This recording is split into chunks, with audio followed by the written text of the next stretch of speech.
Hello guys, welcome back. Googleோட Pixel phones பத்தி கண்டிப்பா எல்லாரும் கேள்விப்பட்டிருப்பீங்க. Google Pixelல பாத்தீங்கன்னா இப்போ 3 சீரிஸ் இருக்கு. ஒன்னு வந்து நார்மல் சீரிஸ், இந்த 5, 6, 7 இதெல்லாம் நார்மல் சீரிஸ்ல வரும். அடுத்து வந்து பாத்தீங்கன்னா Pro சீரிஸ். Pro சீரிஸ்ல பாத்தீங்கன்னா இப்போ லேட்டஸ்டா 7 Pro வந்திருக்கும். மூணாவதா இருக்கிற சீரிஸ் வந்து பாத்தீங்கன்னா எல்லாரும் வாங்குறதுக்கு ஏத்த மாதிரியான ஒரு series. A series around 30 to 40,000 க்கு உள்ளால வர ஒரு சீரிஸ். இப்போ அந்த A சீரிஸ்ல லேட்டஸ்டா வந்த 6A Google Pixel 6A ஓட அன்பாக்சிங் அண்ட் ரிவ்யூ பத்தி தான் இந்த வீடியோல பார்க்க போறோம். So let's get started.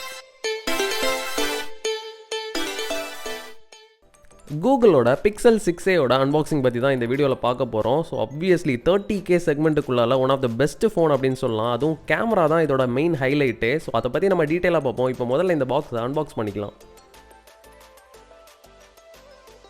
So அந்த பேக் கிளாஸ் லுக்கை தான் நீங்கள் இப்போ பார்த்துட்டு இருக்கீங்க. அந்த கேமரா பம்மே உங்களுக்கு டிஃப்ரெண்ட்டாக கூகுளோட பிக்சல் சீரிஸில் மட்டும்தான் உங்களுக்கு இந்த மாதிரி டிசைன் வந்து பார்க்குறது கிடைக்கும். இப்போ வர 7 and 7 ப்ரோலையும் சேம் ஒரு சிமிலரான டிசைனை தான் ஃபாலோ பண்ணியிருக்காங்க. ஸோ ஓவரால் ஒரு ஃபியூச்சரிஸ்டிக் ஃபோனை நீங்கள் கையில் வச்சிருக்கிற ஃபீல் வந்து இது தாராளமாக கொடுக்குது. இப்போ இதை ஓரமாக வச்சுட்டு பாக்ஸில் நமக்கு வேறு என்னென்ன கொடுத்துருக்காங்க அப்படின்னு பார்க்கலாம்.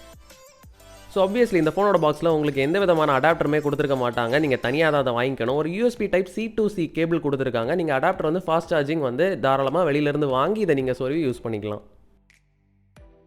அடுத்தது பார்த்தீங்கன்னா ஒரு பாக்ஸ் மாதிரி ஒரு செஷன் கொடுத்துருக்காங்க. இந்த OTGக்கு அப்புறம் வருவோம். ஸோ பாக்ஸில் வந்து பார்த்தீங்கன்னா உங்களுக்கு வந்து உள்ளால இந்த வெல்கம் நோட்ஸ் அதெல்லாம் தான் கொடுத்துருப்பாங்க. ப்ளஸ் ஒரு சிம் எஜெக்டர் டூலுமே கொடுத்துருக்காங்க.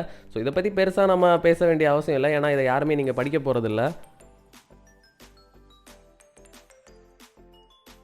இந்த விஷயம் நீங்கள் நிறைய ஸ்மார்ட் ஃபோன் பாக்ஸில் பார்த்துருக்க மாட்டீங்க. ஒரு OTG கேபிள் கொடுத்துருக்காங்க. Which helps in backup or something. நீங்கள் எதுக்கு வேணாலும் OTGக்கான எல்லா பர்பஸையுமே யூஸ் பண்ணிக்கலாம். இந்த ஃபோனோட லுக்ஸ் எனக்கு ரொம்பவே பிடிச்சிருக்கு. இப்போ இதோட ஸ்க்ரீனுக்கு வரலாம் நாம. ஸோ இந்த பீல் ஆஃப் பண்ணி ஸ்க்ரீனோட ஃபீல் எப்படி இருக்குது அப்படின்னு பார்த்துடலாமா. ஃபோனோட இன்ஹேண்ட் ஃபீல் வந்து பார்த்தீங்கன்னா கண்டிப்பாக வெயிட்லெஸ்ஸாக இருக்குது. இதை நான் கண்டிப்பாக சொல்லி ஆகணும். ஏன்னா நார்மலாக ஒரு ஃப்ளாக்ஷிப் ஃபோனில் வந்து நீங்கள் வந்து ரொம்ப வெயிட்டாக இருக்கும் அப்படின்னு நினைப்பீங்க. பட் இது வந்து ரொம்பவே லைட் வெயிட்டாக இருக்குது. ஓவரால் பார்த்தீங்கன்னா உங்களுக்கு ஹெட்ஃபோன் ஜாக் மட்டும் இந்த ஃபோனில் கிடையாது, மற்ற எல்லாமே கொடுத்துருக்காங்க உங்களுக்கு. இப்போ குயிக்காக இதை ஆன் பண்ணி பார்த்துடலாம். ஸோ ஆன் பண்ணால் தான் நமக்கு வந்து உள்ளால பர்ஃபார்மன்ஸ் எப்படி இருக்குது அப்படின்னு சொல்ல முடியும். டிஸ்பிளே வந்து பார்த்தீங்கன்னா உங்களுக்கு OLED டிஸ்பிளே கொடுத்துருக்காங்க. 90 Hz ரெஃப்ரெஷ் ரேட்டோட உங்களுக்கு கொடுத்துருக்காங்க. ஸோ ரொம்பவே ரெஸ்பான்சிவாக இருக்குது. எந்த விதமான தேவையில்லாத ஆப்ஸுமே இதில் இன்ஸ்டால்டாக வராது. ஸோ அதுவுமே ஒரு நல்ல விஷயமா இருக்குது. இதோட கேமரா தான் மெயின் ஹைலைட்னு ஆல்ரெடி சொல்லியிருக்கோம். ஸோ அதை நம்ம இப்போ தெளிவாக டெஸ்ட் பண்ணி பார்த்துடலாம். ஸோ இப்போ நம்மக்கிட்ட சில டாய்ஸ் இருக்குது. அதை நம்ம ஃபோட்டோ எடுத்து இமேஜ் குவாலிட்டி எந்த அளவுக்கு நல்லாயிருக்கு அப்படின்னு பார்த்துடலாம். ஓவரால் பார்த்தீங்கன்னா டீட்டெயிலிங் வேறு லெவலில் இருக்குது. இந்த கலர் கான்ட்ராஸ்ட்டையுமே ரொம்பவே மெயின்டைன் பண்ணுது. ஸோ ஓவரால் கேமரா வந்து நீங்கள் ஃபோட்டோஸுக்கு கண்டிப்பாக யூஸ் பண்ணலாம் இந்த ஃபோனை. அப்படியே நம்ம போர்ட்ரேட் மோடையும் பார்த்துடலாம். ஸோ போர்ட்ரேட் மோட் வந்து பார்த்தீங்கன்னா எட்ஜ் டிடெக்ஷன் வந்து ரொம்ப நல்லா இருக்கிற மாதிரி தான் இருக்குது. இமேஜ்லேயும் வந்து பார்த்தீங்கன்னா எட்ஜ் டிடெக்ஷன் ரொம்பவே நல்லா இருக்குது. இமேஜுமே ரொம்ப கிறிஸ்ப் அண்ட் கிளியராக இருக்குது. பேக்ரவுண்ட் பிளருமே ரொம்பவே நல்லா இருக்குது. பேட்டரி பார்த்தீங்கன்னா உங்களுக்கு 4410 mAh பேட்டரி கொடுத்துருக்காங்க இந்த ஃபோனில்.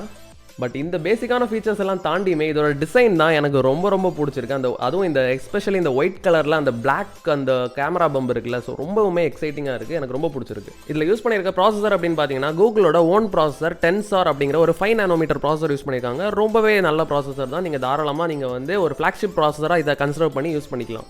ஸோ ஓவரால் இந்த ஃபோன் எப்படி இருக்குது, இது வாங்கலாமா, இது ஒர்த்தா அப்படின்னு கேட்டிங்கன்னா 30,000க்குள்ளால உங்களுக்கு கேமரா சென்ட்ரிங் எஸ்பெஷலி ஃபோட்டோ சென்ட்ரிக்காக உங்களுக்கு வந்து ஒரு நல்ல ப்ராசஸரோட ஒரு ஃபோன் வேணும்னா இது கண்டிப்பாக உங்களுக்கு ஒன் ஆஃப் த பெஸ்ட் ஆப்ஷனாக இருக்கும் கூகுள் சைட்லேருந்து.